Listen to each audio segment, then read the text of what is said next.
I'm here to convince you to vote for Mitt Romney. So I know everybody out in this audience is very astute. They watch the TV. They know exactly the candidates' positions. So rather than go on with the blah, blah, blah, I'd like to get right to the point, which is, look, we know how this movie's going to end. Mitt Romney's going to be the nominee.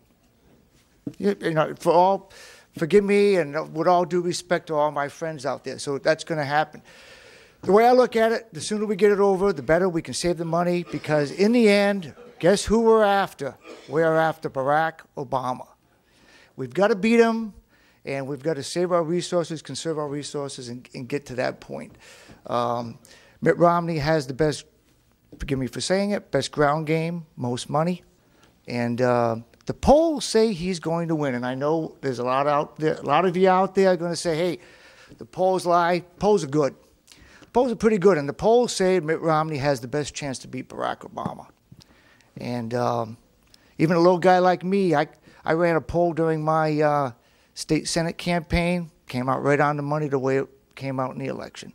So they're real good at doing polling now. And, I know, like Pete, who's a good friend of mine, said, last time he picked a fantasy candidate, or there was a fantasy or whatever. Look, I've talked to a lot of you. I just talked to a Ron Paul supporter today. Greg, it wasn't you, it was someone else. And he even knew Ron Paul was going to lose. He believed Ron Paul was going to lose. I think Ron Paul said he was going to lose, or thought he was going to lose, okay?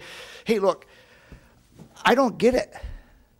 This is not about picking a favorite. It's not about picking someone you like. It's not about picking someone even with your own beliefs and principles. This is about picking a person who can beat Barack Obama. Period. And,